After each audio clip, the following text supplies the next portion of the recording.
Bonjour, aujourd'hui j'ai envie de parler avec vous des regrets. Des regrets, moi je pense que j'en ai eu beaucoup pendant longtemps et ils ont bien gangréné ma joie de vivre. Jusqu'à un moment où je me suis dit qu'en fait j'allais faire de cette matière qui était un peu toxique, j'allais m'y confronter, j'allais les regarder un par un et j'allais voir ce que je pouvais en faire.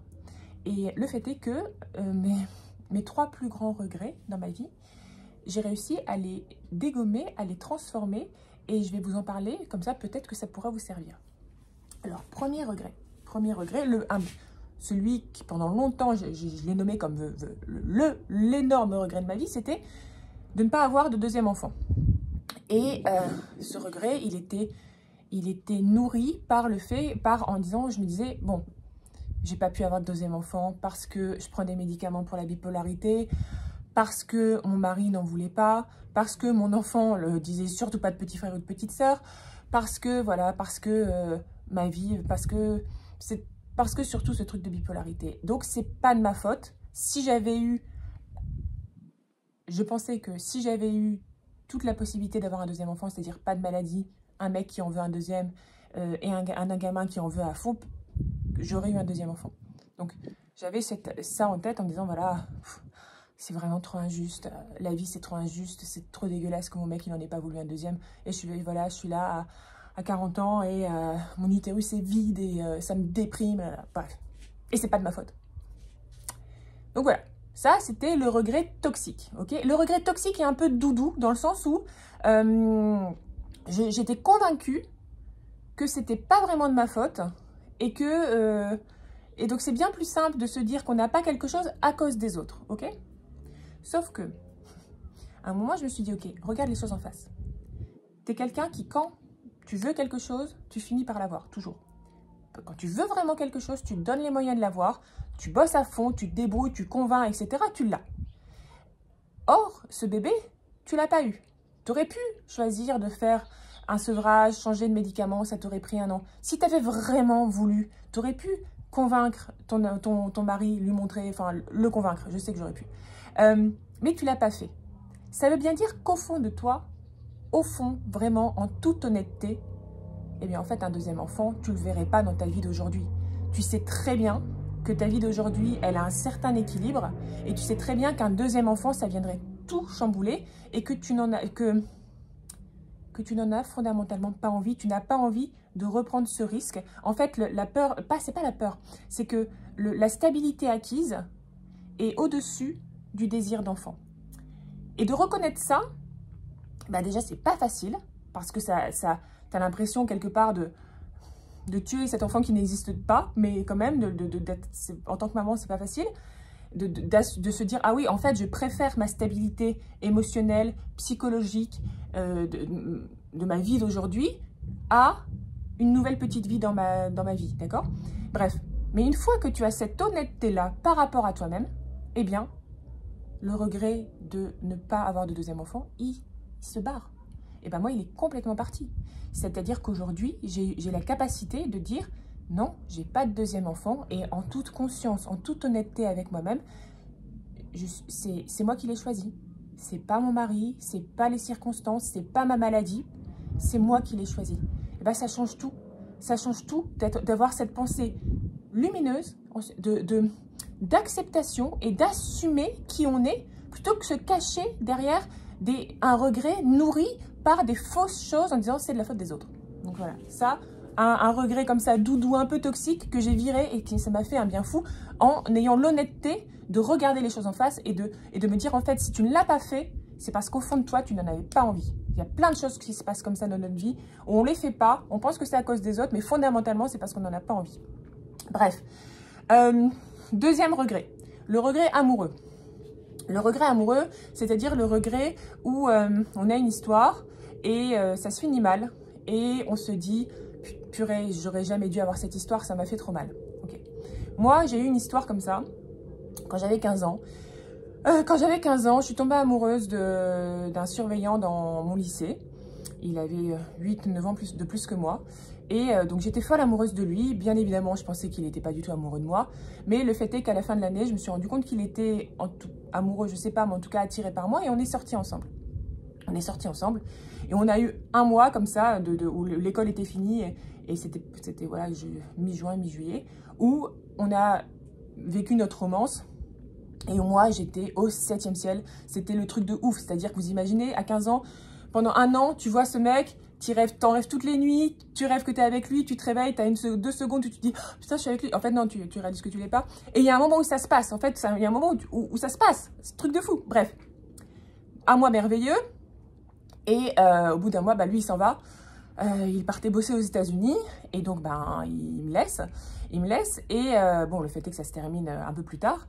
Et donc, moi, 15 ans, et donc, j'étais persuadée qu'on allait se marier, voilà, j'étais là. Et donc, ça m'a détruite, mais genre détruite. J'ai mis plus de 10 ans à m'en remettre, je pense. L'anorexie est arrivée avec ce truc. Pour refaire confiance à quelqu'un, ça a été hyper dur. Ça a abîmé mes premières années de couple avec Julien. Enfin, le truc vraiment très, très dur. Et donc pendant longtemps, je me suis dit, ah là là, si j'étais pas sortie avec lui, s'il n'y avait pas eu ce jour-là où finalement on s'est retrouvés et que ça s'est fait, ma vie aurait été totalement différente, ma vie aurait été beaucoup plus douce. Merde, quoi, c'est trop con d'avoir fait ça, c'est trop con d'avoir voulu franchir des barrières, enfin, braver des interdits, etc. C'est trop bête parce que t'as beaucoup souffert.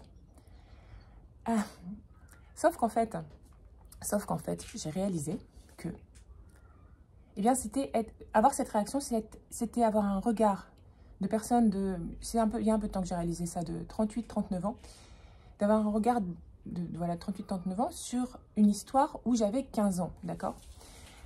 Et c'était ne pas honorer, ne pas respecter la Lise de 15 ans qui avait été follement heureuse pendant un mois et où elle vivait un rêve éveillé. Et donc, au lieu de me focaliser sur le fait que ça s'était fini comme une rupture difficile, eh bien, je pouvais me focaliser sur cette joie incroyable qu'elle avait ressentie, sur ce mois où chaque jour c'était un conte de fées, et avoir une sorte de souvenir, comment dire, scintillant, au lieu de me dire, ah ben oui, en fait, tout ça, ça vaut rien parce qu'il y a eu rupture, d'accord? Et ça a changé ma perspective de cet événement.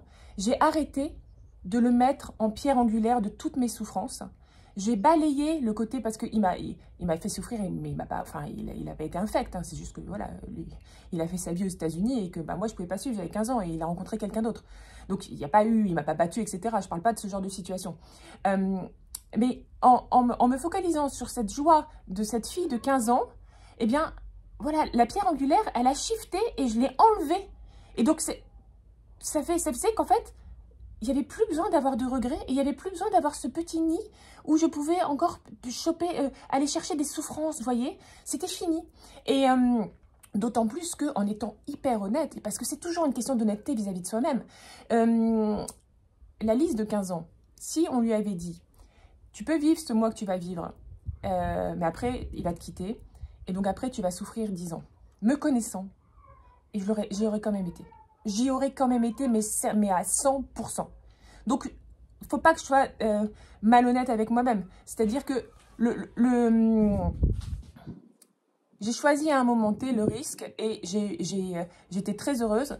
Et après, j'ai été malheureuse. Mais pourquoi se focaliser sur le côté malheur plutôt que sur le côté bonheur? C'est toujours ça l'enjeu en fait pour moi dans la vie. Donc maintenant je me focalise sur cette Lise heureuse et c'est une jolie petite pierre, une nouvelle pierre dans ma vie où j'y pense en fait comme à une héroïne de roman où ah bah voilà, elle a vécu ça et il y a une fin qui est bof, mais bon c'est pas grave, d'autant plus que cette fin et les conséquences, ça a construit la Lise d'aujourd'hui. Et la Lise d'aujourd'hui, elle est forte et elle est pleine de choses, elle est dense et elle l'aurait peut-être pas été si elle n'avait pas vécu ça. Donc vous voyez, faisons des trucs, des regrets, de regrets très forts pour le coup, là, on peut le shifter, on peut le transformer, on peut choisir de garder que le positif et reconnaître que le négatif nous a construit et a amené à ce qu'on soit la personne qu'on est aujourd'hui et on est en vie et on est fort, vous voyez. Et dernier regret, c'est le regret artistique. Le regret artistique, on se dit, ah là là, si j'avais fait des cours de piano quand j'avais 10 ans, si j'avais pris des cours de dessin quand j'en avais 11, aujourd'hui je serais une grande concertiste, ou aujourd'hui je serais, bref. Et aujourd'hui, je ne le suis pas. Et c'est trop nul, mais c'est trop dommage que mes parents ne m'aient pas fait faire ça, etc. Et donc, j'aurais pu être une artiste et je ne le suis pas. Les gens ont ce genre de regret. Moi, j'ai eu ce genre de regret quand j'étais aux États-Unis en tant que jeune fille au pair, quand j'avais une vingtaine d'années. Et l'idée, c'était que je prenne des cours du soir de sculpture. Et c'était à Philadelphie, et il fallait prendre la voiture, etc.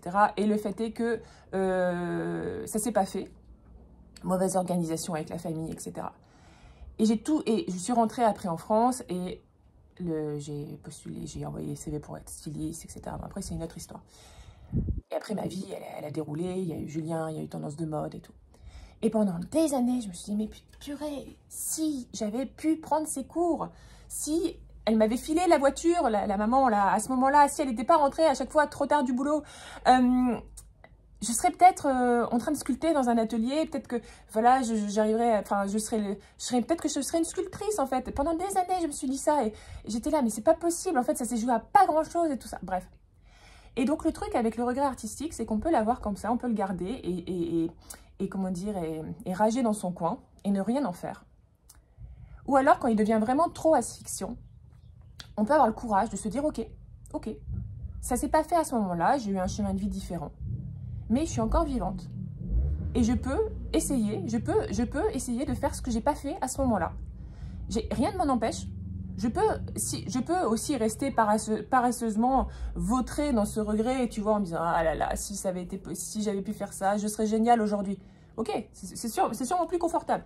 Ou alors, tu te retrousses les manches et tu te dis, ok, t'as vraiment envie de sculpter. Et bah, tu vas trouver de la terre, tu vas te débrouiller, tu vas y aller. Moi, ce que j'ai fait, c'est que j'ai pas osé me dire tu vas sculpter. Mais je me suis dit, j'ai pris un petit chemin de travers, je me suis dit, ok, t'as vraiment envie d'être en contact avec... Il y a une mouche, excusez-moi. T'as vraiment envie d'être en contact avec la terre, ton père est potier, et bah tu vas faire des pots, tu vas faire des mugs et tout, enfin des trucs quoi. Et au bout de 2 ans à tourner, je me suis autorisée à aller sur la terre avec les mains, enfin, sans tour, et à sculpter, et maintenant aujourd'hui je sculpte. J'ai pris un petit chemin de traverse. Mais pourquoi j'ai voulu faire de la poterie avec mon père? C'est parce que je me suis dit, mais j'en ai ras-le-bol de ce regret qui te bouffe en te disant, ah là là, s'il y avait eu ça, aujourd'hui, peut-être que je serais une sculptrice. Non, le regret artistique, il faut que ça soit un booster artistique, il faut que ce soit un booster.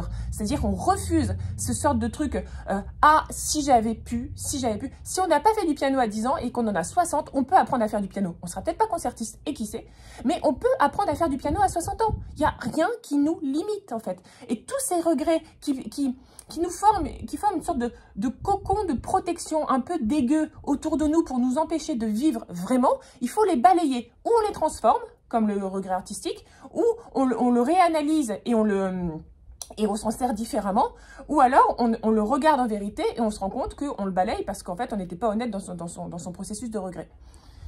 Donc voilà, c'est ça que je voulais vous dire, c'est-à-dire que les regrets, souvent c'est des faux regrets, surtout souvent ils sont basés sur un manque d'honnêteté par rapport à soi-même, ou par une sorte de un petit peu de paresse et un peu de manque de courage. Et moi, des fois, je manque de courage à plein de moments. Mais de regarder ces regrets en face et de les analyser, c'est hyper fort et ça permet vraiment d'avancer vraiment dans sa vie. Donc, tentez, vous avez rien à perdre. Voilà, je vous embrasse. Ciao.